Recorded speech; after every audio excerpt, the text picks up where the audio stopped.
مولانا اشرف علی تھانوی رحمہ اللہ سے سوال کیا گیا تقلید کے حوالے سے، تو انہوں نے جواب دیا تقلید کہتے ہیں امتی کا قول ماننا بلا دلیل۔ عرض کیا کہ کیا اللہ اور رسول کے قول کو ماننا بھی تقلید کہلائے گا؟ فرمایا کہ اللہ اور رسول کا حکم ماننا تقلید نہ کہلائے گا، وہ اتباع کہلاتا ہے۔ ملفوظات حکیم الامت صفحہ نمبر 174۔ تو اتنے بڑے عالم دین بھی اس چیز کی صراحت کر رہے ہیں کہ اللہ اور اللہ کے رسول کی بات کو ماننا یہ تقلید نہیں ہے بلکہ یہ اتباع ہے۔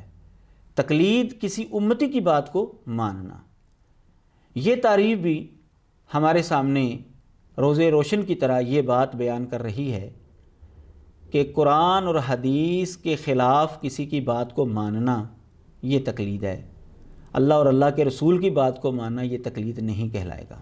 اسی لیے اصولی طور پر جو آدمی تقلید کرتا ہے اس کو عالم دین کہنا، فقیہ کہنا، محدث کہنا، اس طرح کے الفاظ اس کو دینے یہ درست نہیں ہے، کیونکہ تقلید قرآن اور حدیث سے ہٹ کر ہوتی ہے، جبکہ قرآن اور حدیث کی بات کو اگر مانا جائے تو وہ تقلید نہیں بلکہ اتباع ہوتی ہے۔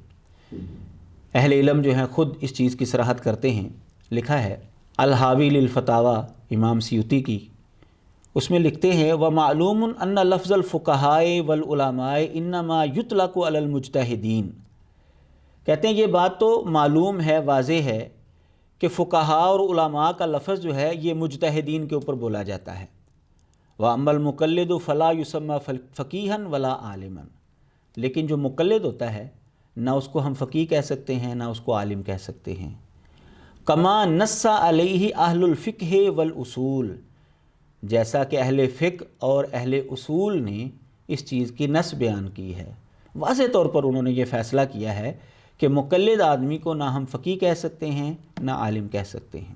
کہتے ہیں وَامْتِنَاعُ اطلاق الفقیہ والعالم علی المقلد کامتناع اطلاق لفظ المسلم علی الیہودی والنصرانی۔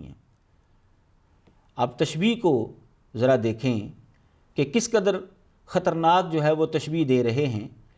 کہتے ہیں کہ مقلد کے اوپر عالم اور فقیہ کا لفظ بولنا یہ اسی طرح ممنوع ہے کہ جیسے کسی یہودی اور عیسائی کو مسلمان کہنا یہ ممنوع ہے۔ تو جو تعریفات تقلید کی جاتی ہیں اس کا لازمی نتیجہ یہی ہے کہ جو مقلد ہے، تقلید کرنے والا ہے، وہ نہ تو عالم دین کہلا سکتا ہے نہ وہ فقیہ کہلا سکتا ہے۔ لیکن ہمارے معاشرے میں جو حضرات تقلید کرتے ہیں اور اس پر زور دیتے ہیں وہ اپنے اہل علم کو بہت بڑا عالم دین بھی سمجھ رہے ہوتے ہیں، بہت بڑا فقیہ بھی کہہ رہے ہوتے ہیں، اور دوسری طرف ان کو کہہ رہے ہیں کہ یہ مقلد بھی ہیں۔ تو یہ تضاد ہے، یہ اجتماع ضدین ہے جو اصولی طور پر غلط ہے۔